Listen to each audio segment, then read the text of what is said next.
Hi guys, and welcome back to Talk Automotive, the channel from a car lover to car lovers. I hope you've enjoyed the content so far, and I really hope you enjoyed this video. Before we even start, massive shout out to Manic Motorheads. I don't know if you guys have checked out his channel, but there will be a link there, and I really want you to go and check out his YouTube channel. The guy's class. He's got one of the best set up Mini Coopers I've seen. He's got the F56 JCW like mine, but it's on air. It's just, I'm not going to ruin it for you. Check out the car, it is sick. We're in talks at the moment, hopefully get something running very soon. Get him on the channel would be absolutely ace. He's also got an M3, so yeah, pretty sick setup. The guy knows everything there is to do with cars. He works on his own car, does every mod himself. So yeah, you want to learn anything, check out his channel. Because he is such a legend, he did a giveaway on his YouTube channel where you entered by writing a story about the first time you got into cars. Mine was that my grandparents live next to a couple who decided to sell up. They were both accountants. They sold up their house, remortgaged a lot, and bought a racetrack to start like track days, driving, you know, Lamborghinis, Ferraris, Audi R8s, and yeah, they started off really small, grew it into a big company and sold it. But throughout my early sort of 10 through to 15, I was exposed to some cars that I would never have been able to see otherwise. Got taken out in some unreal cars, and yeah, I was lucky enough actually to work on the track. It was at Three Sisters in Wigan. Got to actually work on the track a couple of times. Got out in a load of cars, got out in some go-karts. It was just epic. But basically, throughout them having cars, it just made me want to get into them. I used to wake up in the morning and run down the drive to see, you know, what car was there. So that was my story. Really appreciate Manic Motorheads choosing my entry as a winner, humbled. And because of that entry, we won this. So this package turned up, JB4 power module. Again, getting the package here was quite difficult because I sent Manic Motorheads the wrong address because I was that excited after winning. Silly, but it's here now. I have unboxed it, so it isn't a first unboxing because obviously when a package arrives, you get a bit giddy. So this is it, guys, the JB4 Burger Motorsport with the JB4 Connect kit. So what we'll do today, we're going to install this into the Mini. I'm going to download the app on my phone, connects this Bluetooth dongle that Manic Motorheads, again, gratefully had already installed into this device, that then connects to your mobile phone so you can get full readouts on intake temp, boost, all the gauges that you want to have, and you can custom them, as well as a full diagnostic kit. So any fault code, you can read this through that app. So we'll download that app, we'll get this fitted, we'll check it, we'll do a before and an after run in the Mini, and let's see what difference this JB4 tune makes.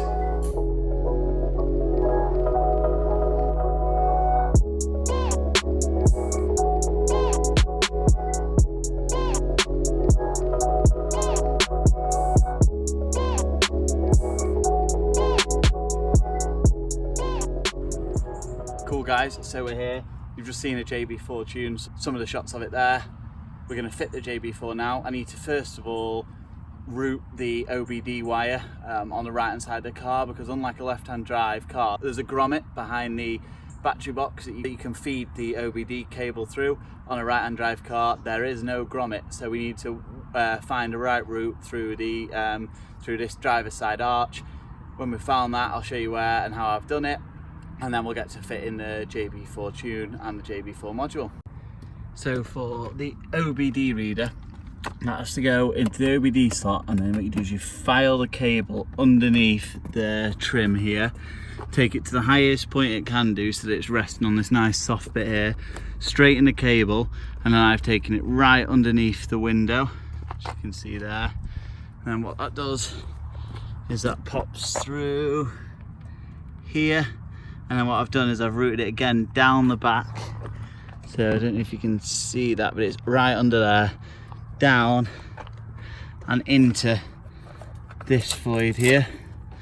Now in order to get there, you have to take that plastic piece off. That just comes off easy. Three torque screws, it comes off, and that's where the OBD reader is going to sit. So on a right-hand drive car, unlike a left-hand drive, it can't go in the battery box. Bit annoying because it's much neater in the battery box, but this is where it's going to have to go. So let's get fit in the JB4 now. That took a lot longer than I wanted to, but it needs to be neat and tidy. You don't want to track that wire. So let's get this JB4 fitted. Really simple.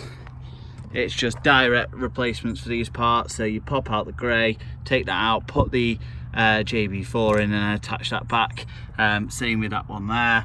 All this is a piggyback system, so you literally just take it out and no one will ever know it's been there. So we'll get this fitted now. If you want to see a more in-depth video on how to fit this, check out Manic Motorheads. I'll link his video in the end credits for this video and you can see it there. But let's get this fitted now and see what it looks like.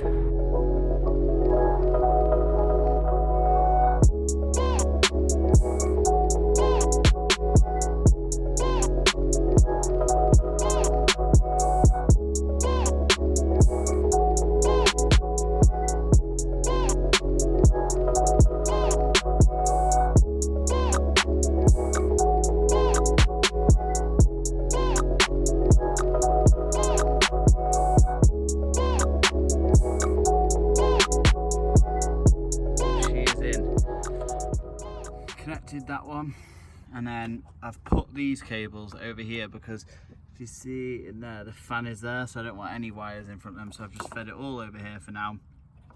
So that one there is connected to that, that is connected to that one's locked up, vice versa. Second one is here,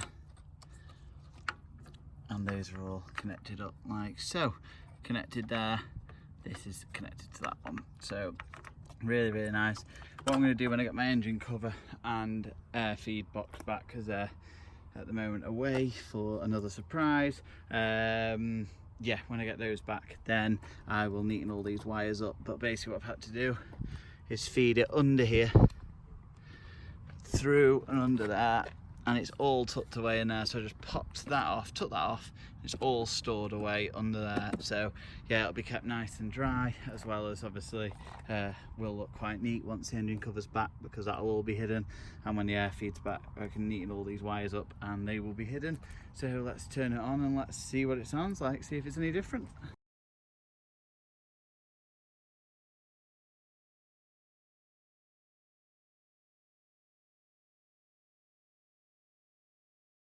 As you can see by the footage that's happened previous, we've installed the JB4, went to use it, couldn't get it to work.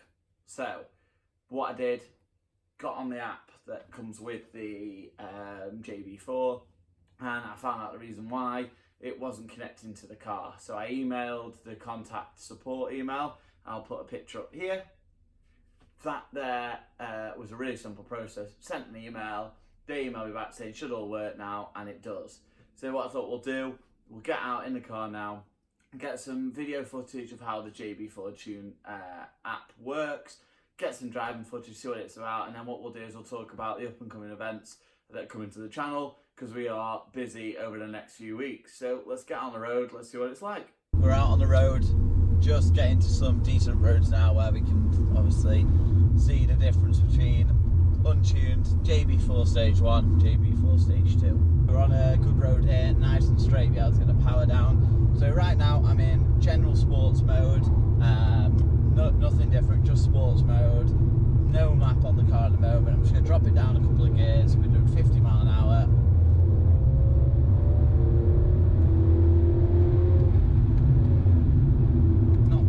Not bad, very torquey, but we know that this is a JTW, that's what they are.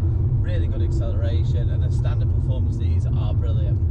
What we'll do, we'll whip round this roundabout now, we'll head back down that same road, and let's just drop that into map 1. Right, map 1, same again, let's just drop it down to third, 45 miles an hour and flooring it.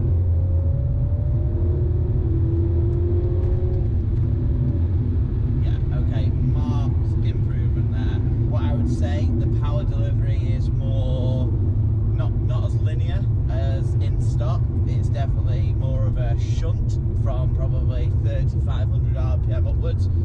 You're feeling sort of spool. Very impressive. Definitely makes a difference. I think the power gain is something like 30 horsepower. That's with obviously the modifications are on this car. The intercooler video coming soon, guys. So obviously this car, we've got intercooler, we've got high flow intake pipe, we've got a we've got a forge intake on the car. So there's a lot of different modifications that are on this one. Decap, obviously. So with that, there is going to be more power. Let's see now. So obviously we've done a pull there at 30, so I'm in 5th gear, just mid-rev range. Let's see if there's some of that bottom end power. Yeah, it's absolutely flying. Yeah, that is rapid. So that is something that I've read up on the JB4 tune's really good at, is that low down torque, you know, that torque boost that you get from it. So that was 50 mile an hour up to 60. But yeah, no, really good. Something that I'm yeah, definitely very happy with. Map 2, we should see some real increases. Again, the standard test, so we are 45 miles an hour, 3rd gear and punch it. Oh yeah. Bit of torque steer there. And the old pops and crackles going off. Yeah, stage 2 definitely makes the impact. We got a little bit of torque steer. The traction control light came on, and yeah, it was really sort of pulling to the left a bit there. So definitely marked improvement in the JB4 in map 2. What we'll do now, we will hit the 50 mile an hour and punch it. So let's just come out this roundabout. Oh yeah, go on.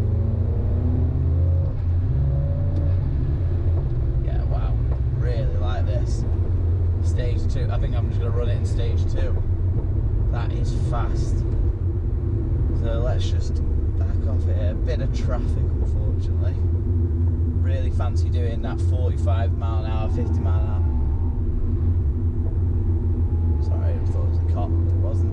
Yeah, I really want to do that 50 mile an hour pull, so let's get through the gears. Okay, so up to 50 and floor it.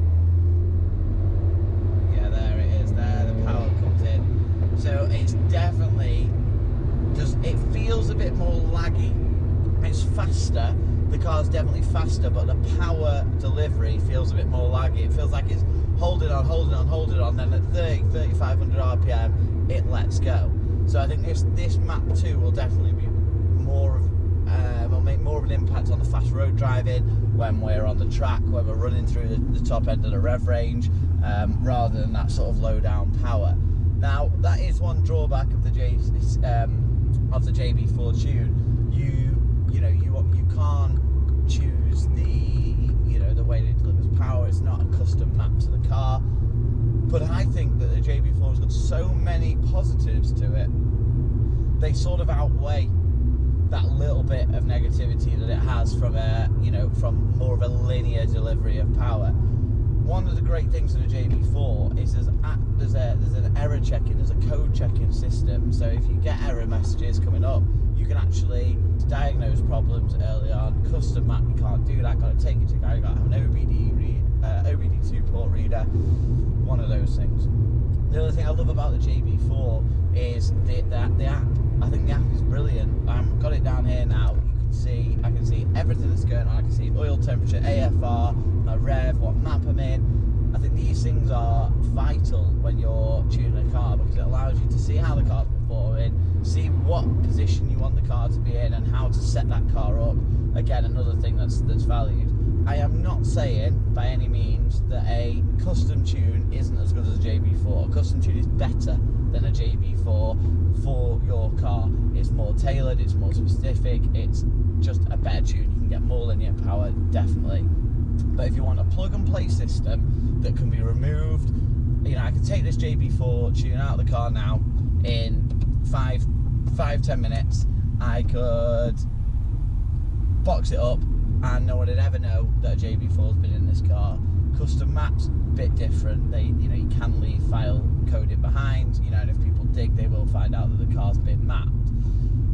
That said, I am happy with the JB4. I'm going to run it for 12 months. Again, Manic Motorheads, absolute shout out, brother. Thanks so much for this.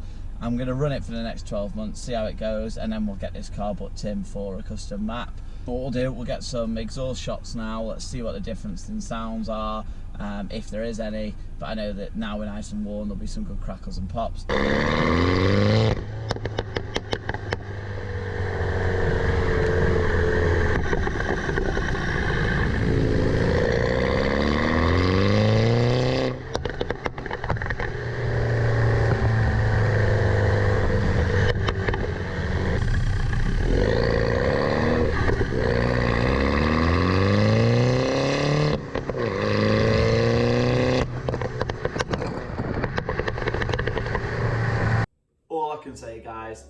JB4 Epic. Again, massive thanks to Manic Motorheads for sending me the JB4 tune module. Really happy with the way that it works on the car. As you can see by those clips, it sounds awesome, it goes fast, and it's everything I've been looking for. This weekend, next event, Mini in the Park, happening at Mallory Park in Leicestershire. If you're there, I want to meet you. I'll be on the Northwest Mini Owners stand, and I'll also be taking the JCW on the track. I'm really giving this JB4 tune a real run out. If you're there, come and meet me. I'd really like to speak to anyone that watches the channel. It'd be really epic to see. After that, the week after, we're on the Bitz August Run Out, complete new route with the Bitz guys, and I can't wait for that. The week after that, we are at Castle Combe racetrack for Forge Action Day. It's going to be really, really good. Forge Action Day, if you haven't seen it before, check it out, because Forge Motorsport run one hell of an event, and I'll be there with DK Tuning, so come and check us out there. The Mini will be back on the track at Castle Combe. And then a couple of weeks after that, we're down at Scorpion for their development program. We're going to be interviewing the guys there, as well as getting a full factory tour. So loads of content coming to the channel. If you haven't already, smash that subscribe. It means loads to me. Short-term goal is to get this channel to 100 subscribers. So anything you can do to help me would be hit that subscribe button. If you've enjoyed the video, hit the thumbs up. And as always, comments welcome. Thanks so much for watching, and I will see you at Mini in the Park. Peace.